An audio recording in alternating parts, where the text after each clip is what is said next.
to connect and build bridges, to inspire engagement, and lead on intergovernmental partnerships.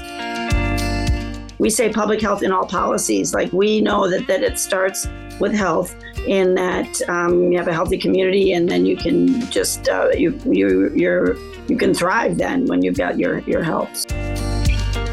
Homework starts with home. So to help our schools, it helps our families, it helps it helps with everyone. We're very focused on achieving zero landfill, in the future. Good government is doing the right thing and working with the residents. You've got to insert yourself into this process. That was what I want the public to know. You've got to insert yourself into this process. Hopefully elected officials will make it easy for you to do that. Unfortunately, sometimes we don't. Welcome to The Good Government Show. I'm your host, Dave Martin. On this episode of The Good Government Show, we have a special guest. Mary Jo McGuire is not only a county commissioner of Ramsey County, Minnesota, she's also president of the National Association of Counties.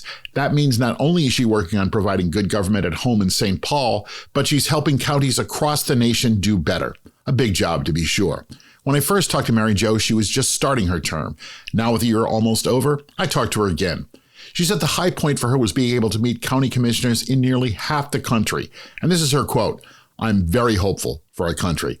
She said she continues to be impressed by how, at a county level, they just get the work done. Not too much partisan rancor, just delivering good government. Her agenda was what she called Connect, Inspire, Lead, by all moving forward to deliver good government together. That goal led to a program called Convergence. It's a collaboration on problem solving that's now part of the NACo Counties program. Building bridges is how she explained it. Mary Jo inspires, and she does it with a smile. Being from St. Paul, I, of course, asked her to explain the differences between the Twin Cities. And since it is Minnesota, we had to talk hockey. All I'm saying is, keep your skates sharp if you find yourself on the ice with her. Although, when I spoke to her last, she was off to a WNBA Lynx game. Anyway, after this short break, President and County Commissioner Mary Jo McGuire. The Good Government Show is sponsored by Ourco. That means our community. Ourco has found a way to make government more effective. Ourco provides the OUR platform, and this is an app that blends in-person and digital interactions to connect people with their government, their county, their town, their state. The Ourco app transforms meaningful conversations into reliable data. They can turn results into projects and programs the community has essentially already approved. It's sort of like a flash poll by phone, but without the call and in real time and wherever community members are. Maybe they're at their house or their office, or where they're out just talking about local issues. Maybe the choice is between putting in more local buses or expanding the bike lanes. Ourco can get you an answer immediately. With OUR, you can engage your citizens or any group, learn what they want, and build programs and policies that advance your county, your job creators, your constituents. So visit ourco.com, that's OURCO.com, and learn how they do it. And while you're there, book a demonstration. Welcome to the Good Government Show. Today, our guest is Mary Jo McGuire, and she is a commissioner in Ramsey County, Minnesota, but she is also the newly elected president of the National Association of Counties of NACo. I was there at your introduction and at your election. Congratulations, welcome, and what do you see ahead of you for the year at NACo? Wow. I so appreciate this. Thank you so much, David, for doing this interview and for having this show. I'm so grateful to be on it, and I'm really grateful that I was sworn in as the president of this amazing organization that we know as the National Association of Counties. It's been a very fast few months so far since I was sworn in, and it's mainly from into the job? Pardon me? You didn't get to ease into the job? No, when you're president, then you get invited to the state associations, which is a great opportunity to really, go and be an ambassador for holding us all together, bringing us together, and working on issues that we all share. And I will just say that my theme is forward together, so that we can move in ways that we all agree on. And with such a divided country, it's great that we can come together on as many issues as we do. And my subtitles for Forward Together are Connect, Inspire, and Lead. So to connect and build bridges, to inspire engagement, and lead on intergovernmental partnerships. So these are all the things that I'm working on, and I'm appreciating that I get to go to all these state associations and talk about all of those ways that we can do that work together. One of the things that I hear consistently from county commissioners, and you just touched on it yourself, is when the road needs to be repaired, they don't care if you're a Democrat or Republican. They want the road repaired. Are you finding that more and more? Absolutely. We are so committed to just getting the work done. We're the implementers. We work with our partners at the state, at the legislative level, and at the federal level. But we are the ones that the rubber meets the road, as we said. We're right. You just want to get the roads done. We work on mental health issues. We do many of us do the public health for our counties. We are the ones that can't let partisanship and these other divides get in the way. Do you think that bodes well for trickling upward in government? We hope so. We hope we can be a model. In fact, I talk about that a lot. Let's model the way for these other levels of government. Let's show them that it can be done.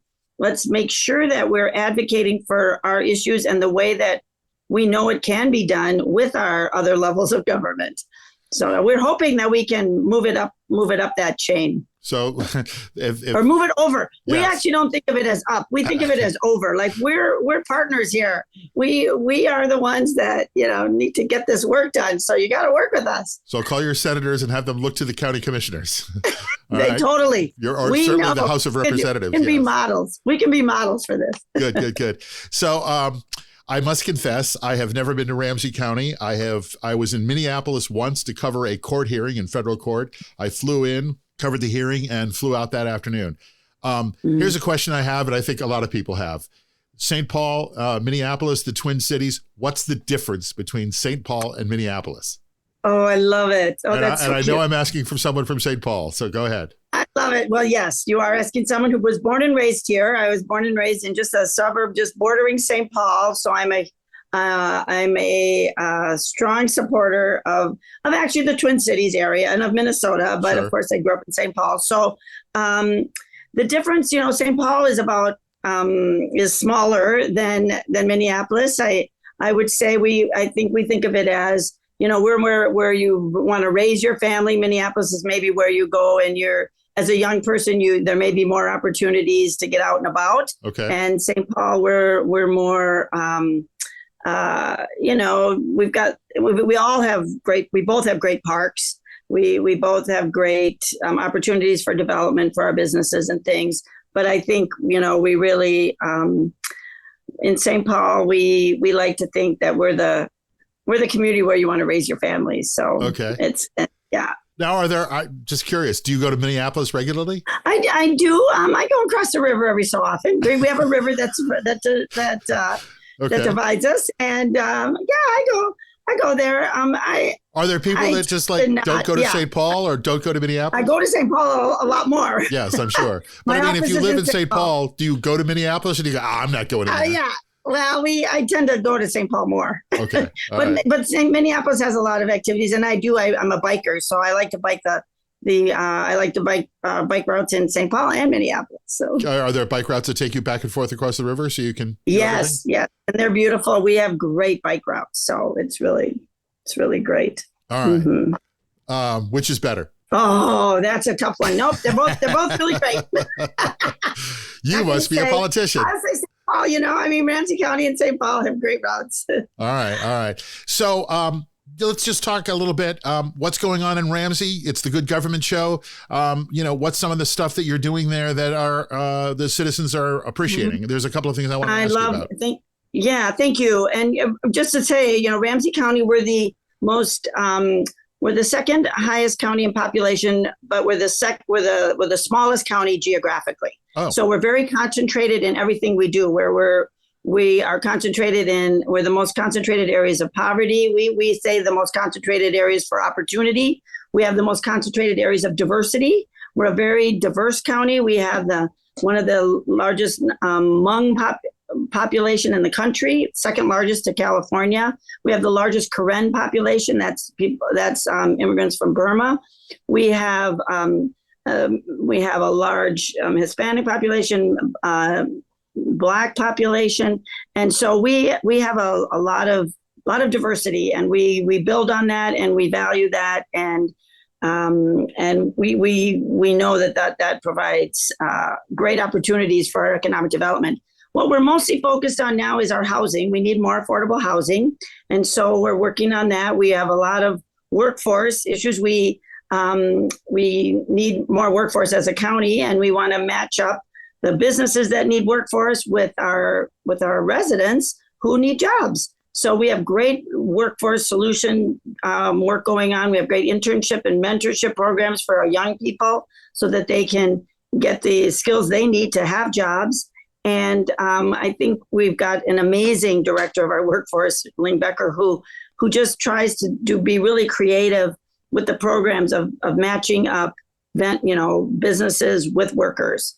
And that's one of our big focus areas as well. And then I would just say public health. Counties in Minnesota all do public health. And we, are the ones that want to make sure that people are healthy. And we say public health in all policies. Like, we know that it starts with health, in that you have a healthy community, and then you can just, you can thrive then when you've got your health. So those are some issues that we're working on. And mental health. I should say mental health is a big area for all of us counties, but especially I would just say, the large counties, that we see so many areas where mental health factors into, so much of the work that we do. So we work on that. I saw that you have a program for a funding program for new developers. I think it's emerging and diverse contractors who have a small number of properties. Can you explain that? Because that sounds like a really great program that gets not the big contractors involved, but the individuals. Right. So you've heard me talk about how diverse we are. And so we have these smaller, diverse businesses that are trying to break in to the work that we do. And we want to support that. And so, we said, well, you can be contractors under the big contractors. Well, that didn't always work either. So now we've made the bidding process a lot easier for them. We haven't made as many requirements on some of the things that we were requiring these big businesses to do, so that it's just easier for the businesses to compete for some of these these projects that we have, for the building projects, for the engineering projects. And we've been very deliberate about the barriers that we've created, quite frankly, in our procurement. And we're just doing everything we can to make it easier for our diverse vendors. And so are they building, one or two houses here and there? Or are they trying to expand on that? Or are they doing, is it like renovations? What's going on? I would say a little of both. I would say a lot of, it would be, yes. And in housing, in businesses, in engineering, as I said, we're trying to make sure that they can be a part of other bigger projects too. I mean, we just want to make sure that they're able to be doing that. So, I mean, we have some really big projects as a county going on, but we want to make sure that it's set up in such a way that there is opportunity for our smaller vendors to do that. And I saw there was also a huge, like a $21 million grant last year put aside for affordable housing. Are you building new? Is it new construction? How did you get this way? Are there just old houses that just fell into disrepair that need to be repaired? What's going on? Yeah, and I would just say shout out to the ARPA dollars, the American Rescue Plan dollars, and the CARES dollars. This just really helps so many counties jumpstart our work. Like we just couldn't get ahead of the game. We have a lot of homeless population. We had to serve, provide, shelters for them, but we needed to really build permanent housing. So we were very deliberate about putting aside money for housing, not just for shelters, but housing.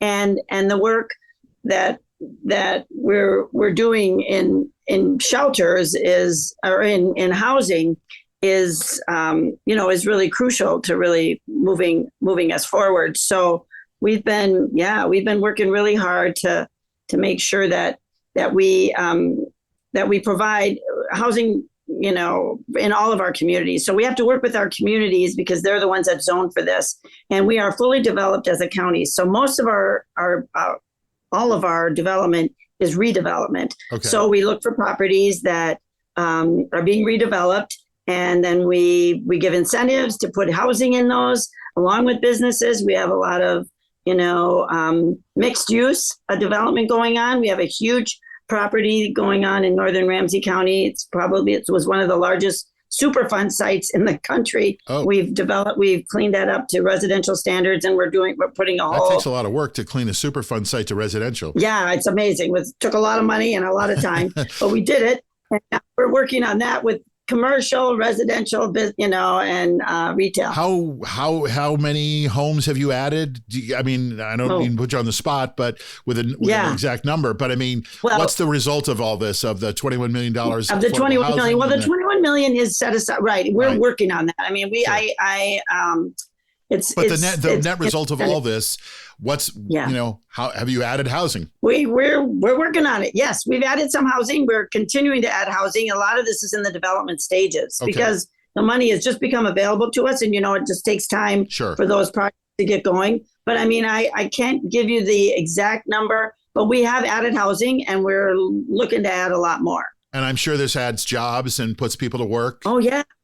Adds the jobs in producing the housing and producing all the things that go along with it. And and then for the people that need permanent housing, we know that we always say homework starts with home. So to help our schools, it helps our families, it helps it helps with everyone. Are there programs for first-time homeowners? And yes, we have great programs for that. Very good. Yeah. Okay. Mm-hmm. So there was something else I read about that I thought was just really cool. And maybe you could explain a little bit more, because I just read about it briefly. The Fix-It Clinic. You bring in your broken stuff and it gets fixed. Tell me about this. This is fun. I love that you brought up one of my favorite projects, Fix-It Clinics. I'm so excited about our new environmental services center that's going in, because we're going to have longer hours and more opportunities for people to bring their so how does this work? What happens? Have at home that need fixing. And so sometimes, a lot of times they think they don't work, and then they just they put them in the garbage. And we are very, we're very focused on achieving zero landfill, in the future. And so we have a lot of work going on with, recycling and reusing and reducing what we're producing. That needs to be dealt with, in our waste stream. So what kind of things do people bring into the Fix-It Center? Like my gosh, toasters? So this is a great example. So like vacuum cleaners where they may just not remember how to turn it on. And one great story is a blender. You know how when you have these little choppers or blenders and you have to lock it in place for it to start? Yeah. Well, people don't remember they have to lock it in place. So they would try to start it and it wouldn't start. So they bring it to the Fix-It Clinic and they would say, oh, here, you can just do, this is how you use it. So some of it's just how to use something. And the other is we have these electricians that give their time. We have people that, can just fix a few things. And it's like electric brooms, it's lamps, it's blenders, and it's any kind of, we actually, I think, are even starting, where people can have their clothes fixed so they don't have to, they can, do you have women in the back with sewing machines? And, yeah. Really? Yeah. Just to try to put as few things as possible into the waste stream. Well, back in the olden days, in the 50s and 60s, every town had like a Fix-It shop, right? I know. You had a guy who could sort of, work on fix anything. Right. So does this replace that? Well, hopefully not. No. I mean, people there's can no always Fix-It shops anymore. There's enough work. There's definitely enough to go around. But what we have now is we have certain days at our libraries where we have a Fix-It Clinic. And these days, maybe for a year at each library location that we have. And they have long lines. Oh, really? No one, you can't get in because so many people bring their stuff. So that's why we like it, that this service center will have more hours and more opportunities. And it will not put any of these other people out of business because we have so much work to be done. Mainly these are, people are just going to throw it away if they don't get these clinics are free. So, people are going to bring their stuff there. So you can bring your old toaster down and go, this just doesn't make toast anymore. Exactly. There's somebody there who's like, it may not work. But if it can work, that's what we should be doing. They'll plug it in and take out a screwdriver and go, oh, here's your problem. It's just a disconnection here in the back. That's cool. All right. So now that we've done the easy part, here's the hard part. Yeah. This is the questionnaire, the much discussed Good Government Show questionnaire. All right. Are you ready? Here we go. Your philosophy of government is going to come out now. All right. So remember, this is the Good Government Show. From where you sit as both a county commissioner, and I think you were a state representative as well prior to that, and now you're president of NACo, define good government. Wow. Good government is working with the people to provide what people need to thrive in their lives. And but it's working with others. It's not just providing them, but it's working with others to thrive in their lives. So good government is doing the right thing and working with the residents. But it's not always easy to do the right thing, is it? No. Well, it's easier sometimes. It's way easier just to think you're doing the right thing and to not work with your residents, to not talk to people, to not have the engagement that you need to, when you're an elected official, you sometimes think you know it best. And then you just want to go ahead and do it. But bringing in the engagement piece with others is crucial to really getting it done right. But it takes more time and effort, and it's harder. So it's got to be frustrating as an elected official when you study a project or you have an issue and you study it and you get expert opinion about that. And then you talk to other people about that and you come up with a plan. And some guy stands up at a meeting and says, well, I think it's a bad idea because my sister's cousin said that was a bad idea. How do you combat that? Yeah. I mean, clearly happens, right? You always get those people, right? Yeah. You've done all this engagement, you've had all these meetings, you've invited them to everything. And then they'll come at the very last minute and say, well, you didn't talk to me. And we'll say, well, we tried, because that's the other thing, is just actually getting to the people. And then people will disagree. But if you've gone through a process of the engagement, I think we're getting better at it. I mean, there's engagement where you have an idea and then you bring it to them and say, what do you think? And then it's already done. And then people think that it doesn't matter what they think because it's already done. We've really started in Ramsey County bringing people in before we ever before we are done with the idea. Okay. While we're coming up with what we're going to do, not after it's done and saying, what do you think? We say, how should we do this?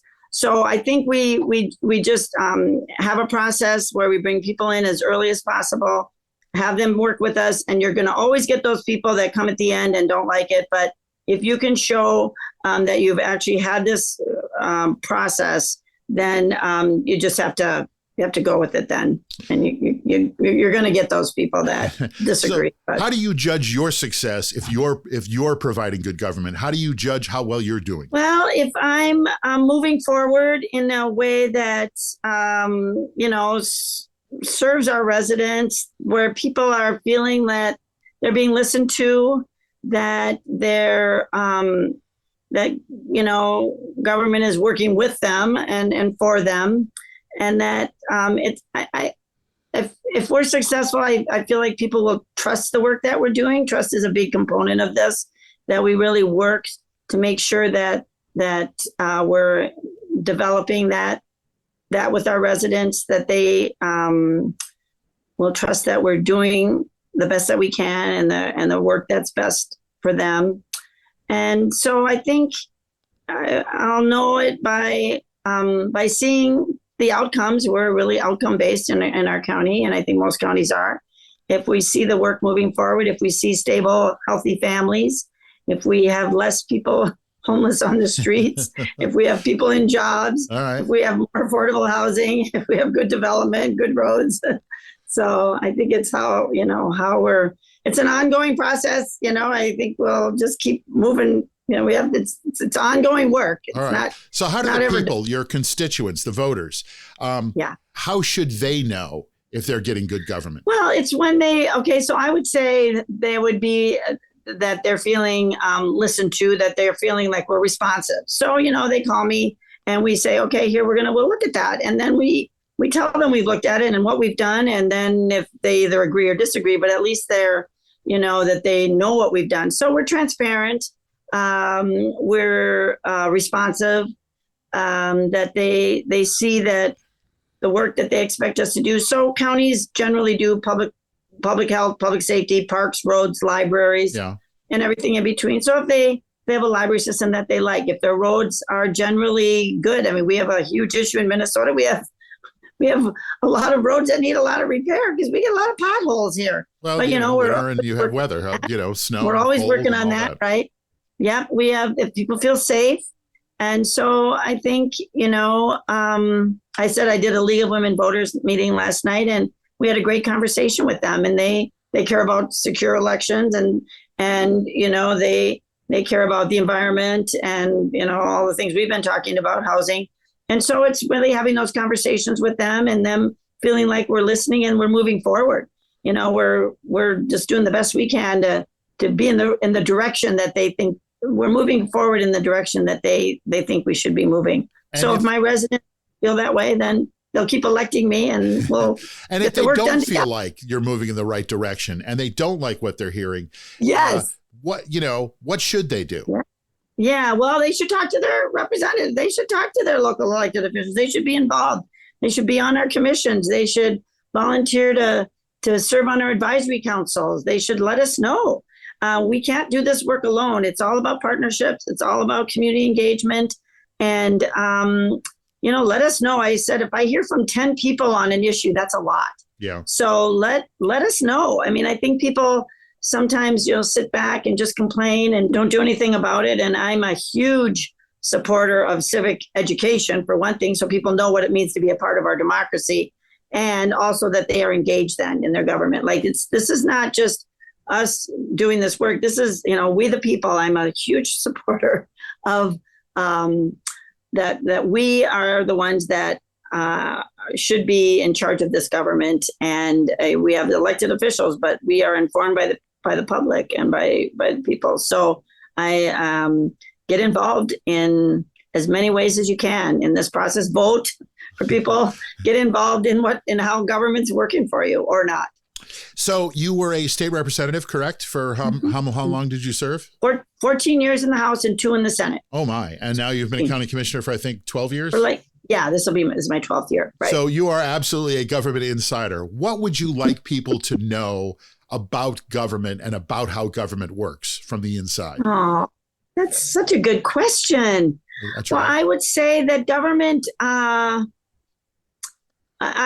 people that I know want to do they want to do the right thing for their residents. Now that may be different for different people, and it may not be what your residents may say, well, you're not doing what I want to do. You're doing what other people want to do. So, but I would say that generally the people that serve in office, and I disagree with some of them, they're trying to do the right thing for them, and they're good people that really they need the partnership of their residents and the partnership with each other. So don't feel like they're out there not wanting to hear from everybody. You've got to insert yourself into this process. That was what I want the public to know. You've got to insert yourself into this process. Hopefully elected officials will make it easy for you to do that. Unfortunately, sometimes we don't. But I would say that what I want people to know is that our government is theirs, that this is their government, and they should hold us all accountable. They should be involved in and pay attention to what we're doing and call us on it.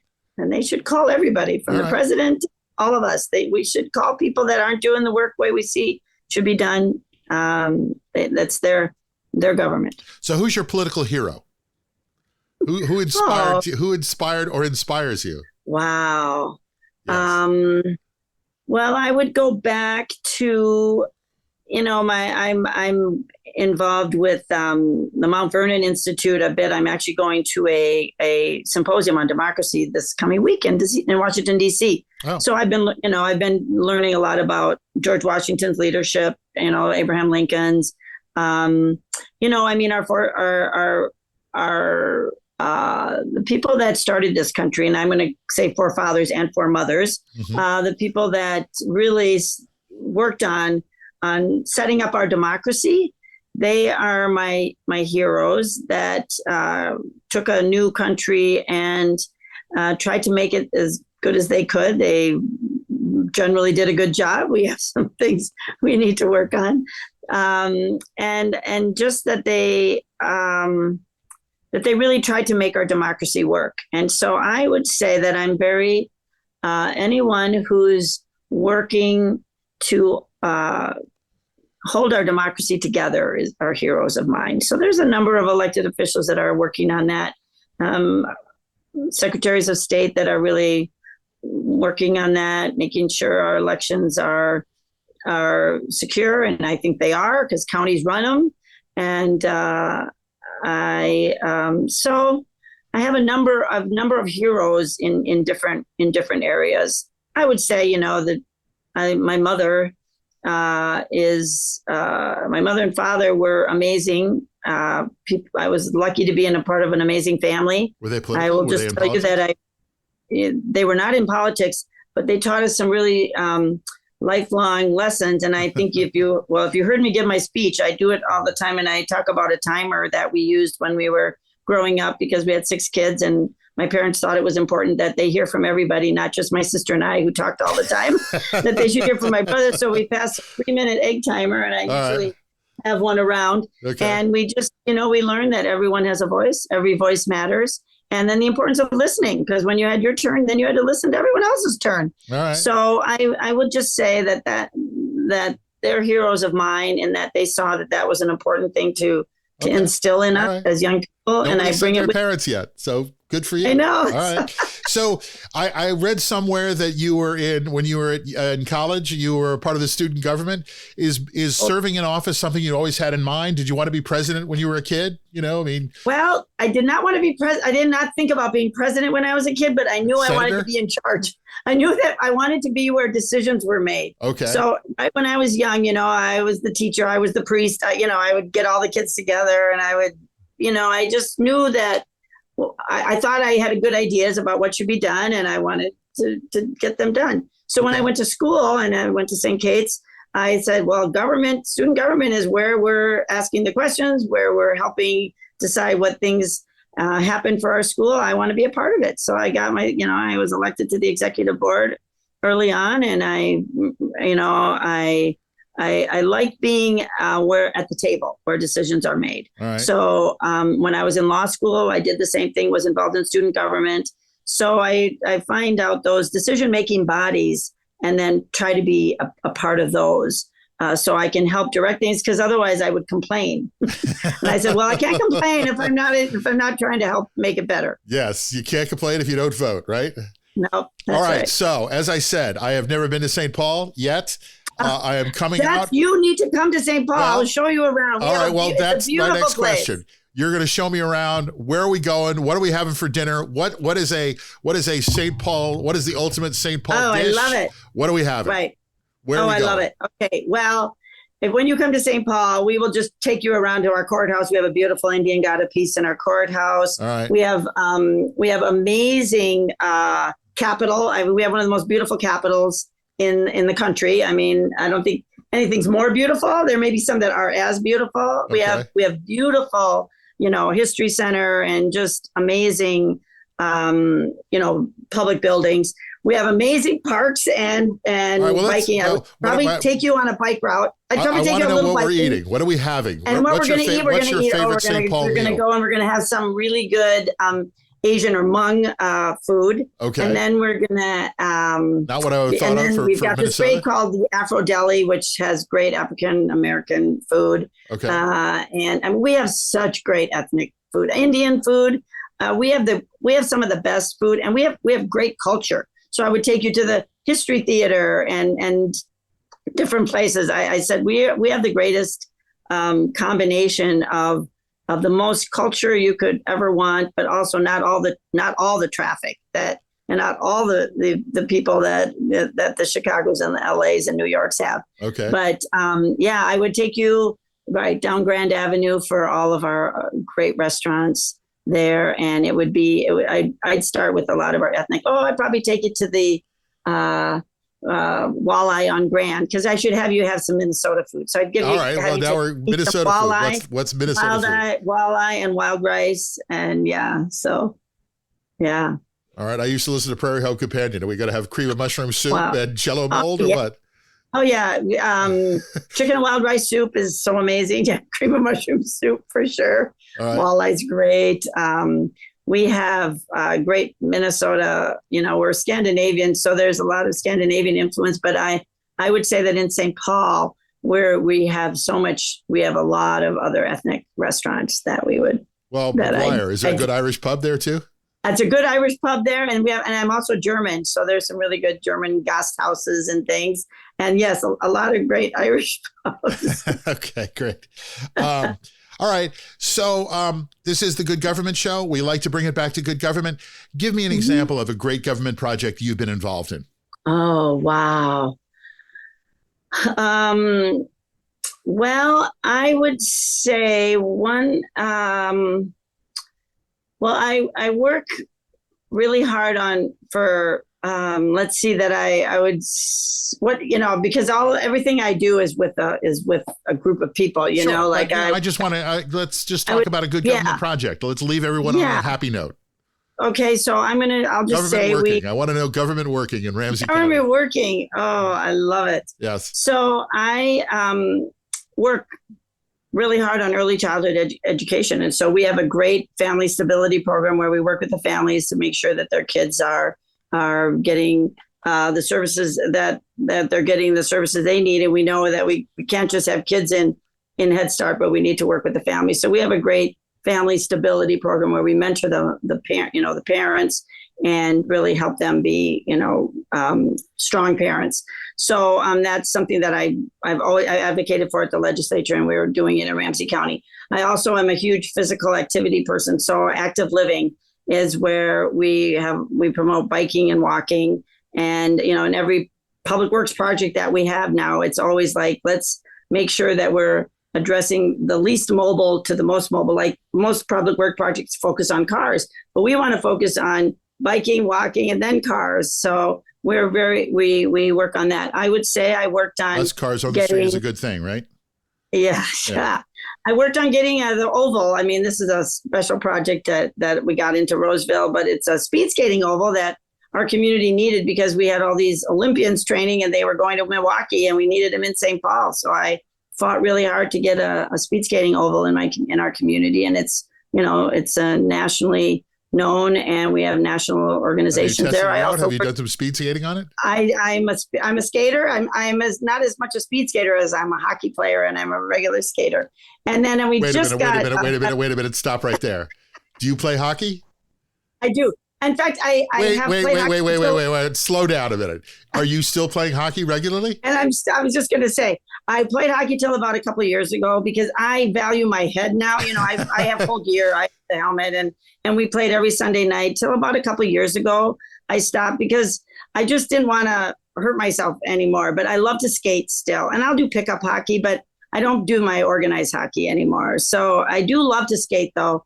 And, you're in Minnesota, you grow up skating, but I love to cross country ski. I love to snowshoe. I love the winters here. So, but yeah, I love to play hockey and skate. And we just put so you do play, you play every once in a while. You've been, I'll play with my family. Now I'll play. Yeah. Now we'll just every winter. Are you vicious on the ice? Are you like the enforcer? What? We keep it pretty easy now because we're all getting a little older. Although I will say my brothers still play organized hockey, but we keep it pretty easy.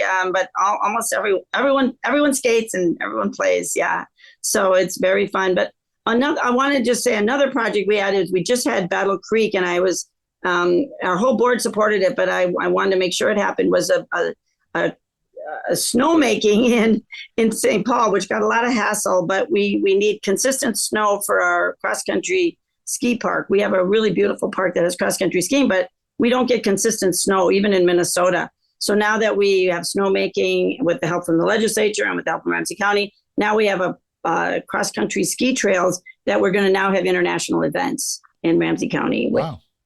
All right. And our kids in the East Metro don't have to drive an hour and a half to, snow that people have made in Minneapolis. So now we have a place in St. Paul. And on Yet the another reason not to go to Minneapolis. Another reason, right. We don't want to go all the way over to Minneapolis and do that hour and a half drive over there. All now right. we can do it in St. Well, Mary Jo McGuire, Ramsey County Commissioner, NACo County President.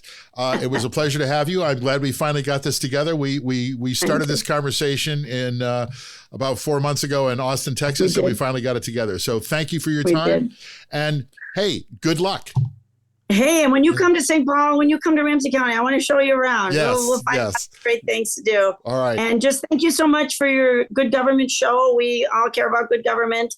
And I really appreciate it. So thank you for letting me be on your show. And it was great. Thank you for coming. Thanks. Take care. What is it that county government does? That's the question county commissioners get asked the most. And the simple answer is everything. On the Good Government Show, we're so lucky to have talked with so many county commissioners and other county officials that have shown us how effective county government is. County government dates back to, get this, 1634, making it one of the oldest forms of government in the United States. Think about it. Roads, highways, hospitals, schools, recycling, law enforcement, water, sewers. In most of the county, those services are maintained by the county. That's county government. The National Association of Counties represents all 3,069 counties across the USA. NACo helps county government work better together through things like sharing best practices. When county government works well, that's just good government. After you get done with this episode, hear more good government stories with our friends at How to Really Run a City. Former mayors Kasim Reed of Atlanta and Michael Nutter of Philadelphia, and their co-host, journalist and author Larry Platt, talk with guests and other mayors about how to really get stuff done in cities around the nation. Check them out where you're listening now or through their nonprofit news site, thephiladelphiacitizen.org/podcasts.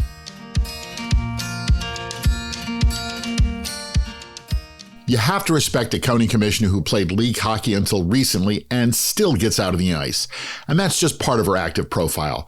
Mary Jo McGuire is an active bike rider, cross-country skier, and even strapped on speed skates. This is clearly not someone who's sitting around, but is active both in government and in her own life. Good for her, better for Ramsey County, and even better for the USA in her role as NACo president. A busy year for her. Well, that's our show. Thanks for listening. If you like the show, and of course you do, share it with your friends, like us, and comment on us on your favorite social media platforms. Help us continue to tell stories of good government in action. Thanks for listening. I'm Dave Martin, and this is The Good Government Show.